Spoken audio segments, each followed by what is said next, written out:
YouTube, what's going on? Hola. Hope everybody's doing well. Welcome back to the channel. If you are new to the channel, first and foremost, thank you for being here. Thank you for clicking on the channel. I really appreciate that. I don't take it for granted. I am going to ask a favor. If you would, please subscribe. By doing that, obviously, you will help us reach more people. The more people we reach, that is more people engaged in this box truck conversation. So please subscribe, hit the like button, obviously the notification bell so you'll be notified when we come out with some new content. If you are coming back to the channel, welcome back to the crib. My name is Kenny. I appreciate you for being here. So you can see in the description what I want to talk about today. Amazon versus OTR. Which one is the best? I'm going to answer like I always do. Whatever's best for you and your situation. That's always the best. But before we get into that, I want to kind of bring you guys up to speed where I am on all my videos. I told you I bought a truck almost 3 weeks ago now, and I've been in the process of trying to get the truck registered. So today I called the company who financed my truck just to kind of find out what I need to do to get it registered. Let me back up. I actually called the place where I registered the truck and asked them what I needed to get the truck registered. And they told me that I need to contact the finance company. So basically what happens is the dealership that you bought the truck from will get the title over to the financing company. Once they receive that, they in turn turn that over to their title department. Their title department will get all the paperwork together and they will send it to the DMV in your state in which you're trying to register the vehicle in. In my case, that's Texas.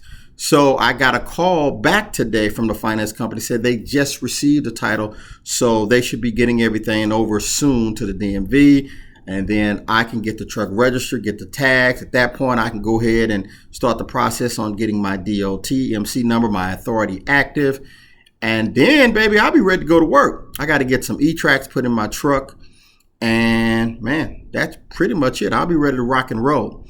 At that point, then I'll have to make the decision of what we're about to talk about. Amazon OTR. There's a lot of videos about this, right? What is the best way to go? So what I'm going to do as always, don't know everything, not an expert. I can only talk about where I am in the process, which we just spoke about that. I have the truck. I'm in the process of getting it registered, and then, we'll get it to work. But, in terms of Amazon OTR, I'm going to tell you what I've heard and what I found in my research. If you are a person that like to go home every day after a day's work, you're going to be on this side, Amazon. That's going to be the best scenario, in my opinion, based upon what I've heard. Again, if you want to go home every day, Amazon, you pretty much go home every day. Now, there are, in my opinion, pros and cons to that. The pros, you go home every day. Somebody said, well, what about the money? The money, I don't know. It depends. Here's what I'm hearing. It depends on where you are, what your score is. By the way, you're going to start out a week in the hole. No money the first week. Once you get a score, if it's a good score, you picked up, delivered on time, all that goes into factor in your score. The other part is, do you know how to do post a truck? So it depends on where you are. Going to determine what that load board look like, how much money you can make. That's what I've heard and seen looking at the load board with other people on here on YouTube and people that I know is doing Amazon that I've talked to. So when I've spoken to someone, this is what they've told me. So depending on where you are, you're going to have to figure that part out yourself. Also, Amazon, it's some labor involved. You got to load and unload that truck. If you're okay with that, you're all good. You're going to use a pallet jack. I recommend now this is what I did. I went and got me an electric pallet jack. Pros and cons to that. Electric pallet jack is a lot of weight. That's a lot more weight you're going to be putting on that truck. There's some maintenance to that electric pallet jack as well. But it does make the job easier in pulling those pallets off the truck and putting them on the truck. You just hit a button and it's going to do all the work for you. So pros and cons. Again, it's going to be heavy. It's going to put more weight on your truck. So keep that in mind if you're thinking about doing an electric pallet jack. The other thing is they cost more money. So That's the route I took. You are probably going to take another route. No judgment. This is what works best for me. You got to do, obviously, what's going to work best for you in your situation. This is what I did. But I'm not working right now. But once I get the truck registered, get the E-Tracks put in the truck, I got the pallet jack, I'm ready to roll, whether I decide to do Amazon or OTR. Let's talk about over the road. Over the road in most scenarios, my research, people I spoke with, even people that are doing Amazon that's making money, those people still told me they make more money, that you would make more money over the road. Now, over the road, you got two options in getting your loads. You can obviously work the load board. The challenge I think you may have, I say may, it's different for everybody. There are brokers that will work with new authorities, but there are some that won't. I think there's more that will not work with new authorities than those who will. So that's going to be one challenge right there. You're also going to have to be able to find out what their credit is like, because if you're doing load board, more than likely you're going to have to invoice them and get your money yourself. Now, if you got a factoring company, if they don't have good credit, that factoring company is not going to want to work with that shipper. So keep that in mind. I recommend that you have a dispatcher at least starting off. You're a new authority. They can get you some work. Make sure that they are fluent in the box truck arena. Don't just get a dispatcher that does tractor trailer and they say, yeah, we'll take you on. You might struggle with them getting you loads. So make sure you get the right dispatcher. If you need help with that, reach out. Now, and also here's the other thing. Most box trucks does not have a sleeper. So where are you going to sleep? And from what I heard, it is illegal to sleep in a truck that does not have a sleeper. This is what I heard. Correct me in the comments if I'm wrong. This is just what I heard. I don't know. I plan on sleeping in a hotel every night. Yes, that cuts into your profit. But as I mentioned in previous videos, my expenses, I set it up to where they're extremely low so I can still be profitable even staying in a hotel. Now, that's not a 5-star hotel, obviously, but it's a decent hotel. And so make sure, as I said in all my videos, previous videos, do your research.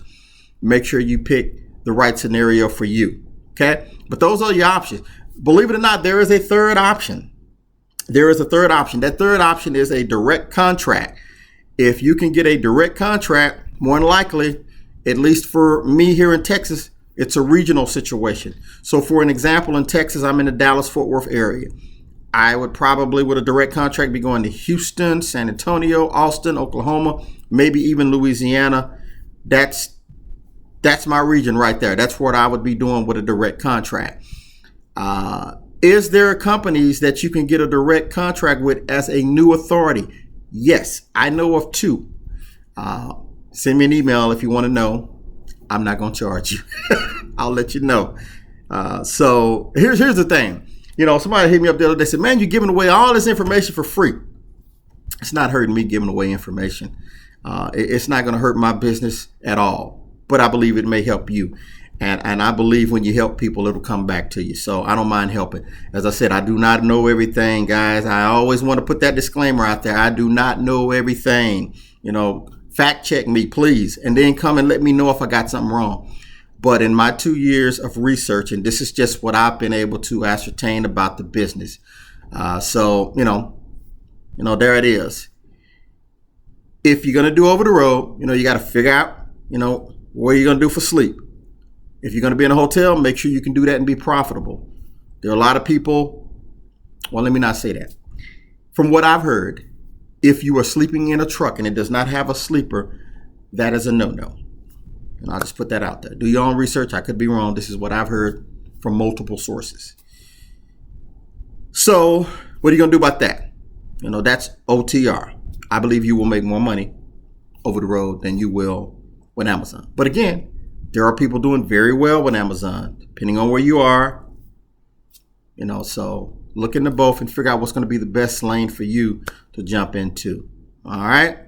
I think I have addressed everything. If you need information on some direct contracts, just send me an email or give me a call, either or.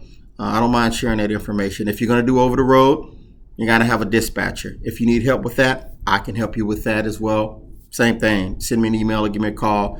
My email information is in the description below, as well as my phone number. And we'll wrap. We'll get you taken care of. Now, make sure before you contact me about the direct contract, you already got to have your MC and DOT number, and your authority's got to be active. Okay. So if you're researching, make sure you get that part done before you reach out about that direct contract. It's a big company. They will take you, and they don't require fleet. Most direct contracts require fleet. A fleet is more than one. Obviously, you probably know that. So, but there are some, there are some that will take you with one truck. All right. I hope this has helped. I wanted to keep this video short, under 15 minutes. We are at 10:40. Still got plenty of time, man. Anyway, remember, tough times don't last forever. Tough people, they always do. Money does not come in instructions. Be smart, be patient, be disciplined, work your plan. We'll talk to you soon.